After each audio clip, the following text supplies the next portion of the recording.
उठेंगी तो जवाब भी आएगा। और मैं समझता हूं कि नेता सदन ने बड़े सार्थक विषयों को उठाया भी और उसका जवाब भी दिया। सवाल ये भी है और इसकी भी जांच होनी चाहिए कि 46 साल तक एक मंदिर क्यों बंद था, उसके पीछे कारण कौन लोग थे, उसके कारक कौन थे। और ये भी हमने तो बड़ा सवाल उठाया है कि वहां एक विशेष जाति और समुदाय के लोग आखिर वो कहां गायब हो गए, वो जीवित हैं भी कि नहीं है।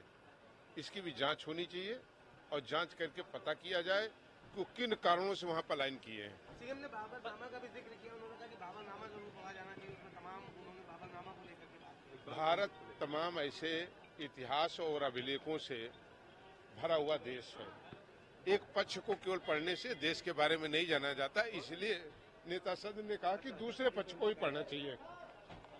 ये मुख्यमंत्री जी ने दूध का दूध पानी का पानी की स्थिति स्पष्ट कर दी है।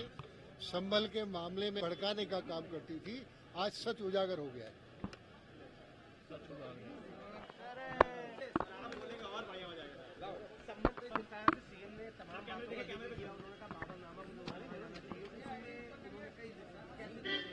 देखिए, संभल में जो हिंदू समाज के साथ अत्याचार हुआ उसको माननीय मुख्यमंत्री जी ने विद इतिहास हिस्ट्री के साथ बताया, लेकिन वो केवल आजादी के बाद का इतिहास है। आजादी से पहला अगर बाबरनामा की चर्चा करते हैं तो बाबर ने वहां के मंदिरों को तोड़ा, इसमें साफ जिक्र है।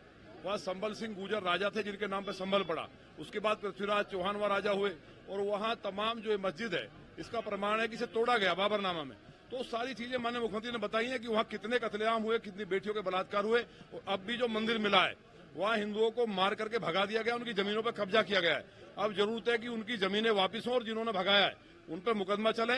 और वहां हत्याएं जो हुई हैं, जो आंकड़ा है सरकारी वो बहुत कम है, उनकी सरकारें थी, वो हजारों हिंदुओं को कत्ल करके मारा भगाया गया है।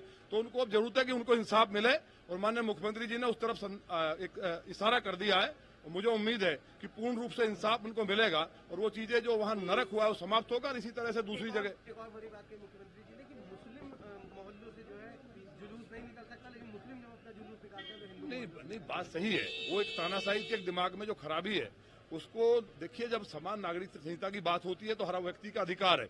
जय श्री राम जितने भी मुस्लिम हैं, मैं पहले से कहता हूं 99% मुस्लिम यहाँ हिंदू हैं। वो हमारे भगवान श्री राम उनके पूर्वज हैं तो मान ही सकते हैं, अगर भगवान नहीं मानते। तो उसी बात को मुख्यमंत्री जी ने दोहराया है और मुख्यमंत्री जी को पूरे सदन ने इसलिए बहुत बधाई। और उन्होंने जो कहा है वो बिल्कुल फैक्चुअल है, फैक्ट से अलग बिल्कुल नहीं है और उसका पालन कराना ही होगा सरकार को। तभी यहाँ जो जिहादी दंगाई जिनको आईएसआई से फंडिंग हो रही है केवल बवाल कराने के लिए मस्जिदों में बैठ करके, जो यहाँ आकर के हिंदुओं को मारने का काम कर रहे हैं, उसको समाप्त करने का काम कर रहे हैं, तो जो भोले भाले लोग हैं, जो शरीफ लोग हैं, वो भी चाहे मुस्लिम है या कुछ दूसरे हैं, उनका भी नुकसान होता है। तो उनका भी इलाज करना जरूरी है। आवाज उठा रही हैं पिछड़ा वर्ग आयोग को लेकर के, उन्होंने लगातार मांग कर रहे हैं। नहीं, देखिए, आयोग की मांग पिछड़ा वर्ग आयोग तो बना ही दिया हमने, उसमें कौन सी बात है। आयोग तो ऑलरेडी बना हुआ है, तो उसमें कोई नई मांग तो है नहीं, बना दिया। बीजेपी ने बनाया तो उनको तो बीजेपी का धन्यवाद करना चाहिए। सर, कुएं से आज 3 मूर्तियां बरामद हुई हैं संभल में। माना जा रहा है कि कुछ और मंदिरों को तोड़ा गया। आप ये देख नहीं रहे, तमाम मंदिर तोड़े गए हैं। हिंदुस्तान के लगभग 5500 मंदिर जो बड़े मंदिर थे उनको तोड़ा गया। जामा मस्जिद जो है भगवान शंकर जी का मंदिर है। ये लाल किला जिन पे कपड़े पहनने को नहीं थे, जो लोग गधों पे आए यहाँ, क्या वो गधों पे किला लेके आए थे? एक भी अरब में किला नहीं है। आप जाइए वहाँ, जो अरब में भी भगवान शंकर जी का मंदिर पे कब्जा कर रखा है।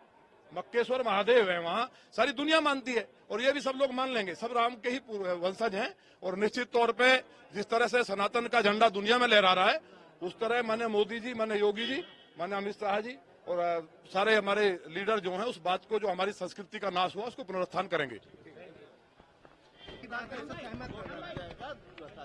देखिए, इसके पहले भी हम कह चुके हैं कि जहां भी अराजकता होती है दुखद है, अव्यवस्था होती है दुखद है। इस पे लेकर के संभल पर चर्चा कराई जाए या न कराई जाए, उसकी ग्राह्यता पे चर्चा हो रही थी। तो एक माननीय सदस्य ने ये कहा कि अब ये लूट हो रही है। उन्होंने कुंदरकी का एक विधानसभा कुंदरकी, वहां पे कि जब यहाँ 65% मुसलमान हैं तो रामवीर कैसे जीत के आ गए, ये प्रमाणित करता है कि यहाँ पर वोटों की लूट हुई है। उस पर हमने आपत्ति करी कि ये निर्वाचित विधायक हैं और क्या इसको क्राइटेरिया मान लिया जाए कि जहां मुसलमान अधिक हैं वहां मुसलमान ही जीत सकता है। अगर ऐसा है तो बहुत सी ऐसी विधानसभाएं हैं जो हिंदू बाहुल्य हैं, इसके बावजूद वहां से मुसलमान जीतता है। तो क्या ये माना जाए कि वो वोटों की डकैती डाल के आता है, या भविष्य में जो हिंदू बाहुल्य विधानसभा है वहां से हिंदू ही निर्वाचित होना चाहिए? इसी सब पे चर्चा। बाकी आप सब लोग देखे हैं। बहुत बहुत धन्यवाद।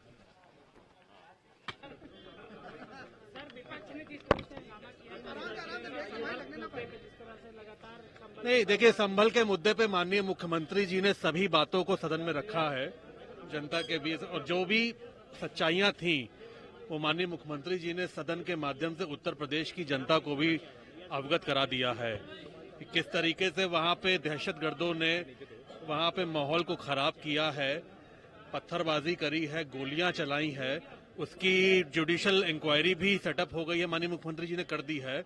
वो टीम संभल में जाके अपनी जांच कर रही है, और मुख्यमंत्री जी ने आज ये भी कहा है कोई निर्दोष जेल नहीं जाएगा, लेकिन जो दोषी हैं उसे कोई बचा भी नहीं पाएगा।